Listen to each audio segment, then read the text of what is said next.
ಮಂಡ್ಯದಲ್ಲಿ ಡಿಸೆಂಬರ್ 20ರಿಂದ 3 ದಿನಗಳ ಕಾಲ ನಡೆಯಲಿರುವ 87ನೇ ಅಖಿಲ ಭಾರತ ಕನ್ನಡ ಸಾಹಿತ್ಯ ಸಮ್ಮೇಳನದ ಹಿನ್ನೆಲೆ ರಾಜ್ಯಾದ್ಯಂತ ಕನ್ನಡ ರಥಯಾತ್ರೆಯ ಮೆರವಣಿಗೆ ನಡೆಸಲಾಗುತ್ತಿದೆ.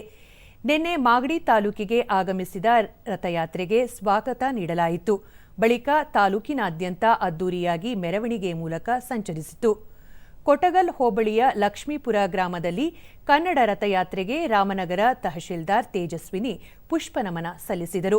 ಕನ್ನಡ ಮತ್ತು ಸಂಸ್ಕೃತಿ ಇಲಾಖೆಯ ಸಹಾಯಕ ನಿರ್ದೇಶಕ ಕೆ. ಸತೀಶ್, ಕನ್ನಡ ಸಾಹಿತ್ಯ ಪರಿಷತ್ ಅಧ್ಯಕ್ಷರಾದ ಬಿಟಿ ನಾಗೇಶ್, ತಾಲೂಕು ಅಧ್ಯಕ್ಷ ದಿನೇಶ್ ಸೇರಿದಂತೆ ಹಲವರು ಉಪಸ್ಥಿತರಿದ್ದರು.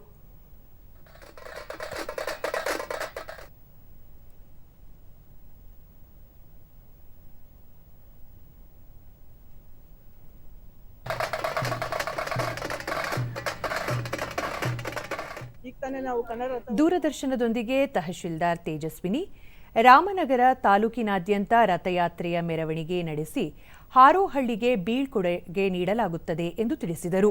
ಇವತ್ತು ನಾವು ಹಸ್ತಾಂತರ ಮಾಡ್ತೇವೆ.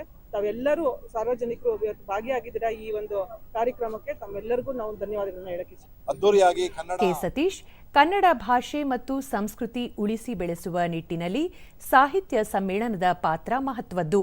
ಹೆಚ್ಚಿನ ಜನ ಭಾಗವಹಿಸಿ ಸಮ್ಮೇಳನ ಯಶಸ್ವಿಗೊಳಿಸಬೇಕು ಎಂದರು.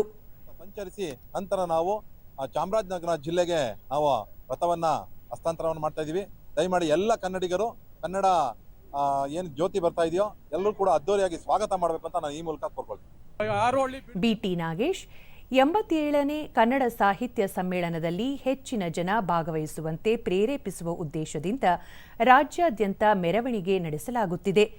ರಾಮನಗರ ಬಳಿಕ ಚಾಮರಾಜನಗರ, ಮೈಸೂರು ಜಿಲ್ಲೆಗಳಿಗೆ ಮೆರವಣಿಗೆ ನಡೆಸಿ ಅಂತಿಮವಾಗಿ ಮಂಡ್ಯ ಜಿಲ್ಲೆಗೆ ರಥಯಾತ್ರೆ ತಲುಪಲಿದೆ ಎಂದು ತಿಳಿಸಿದರು.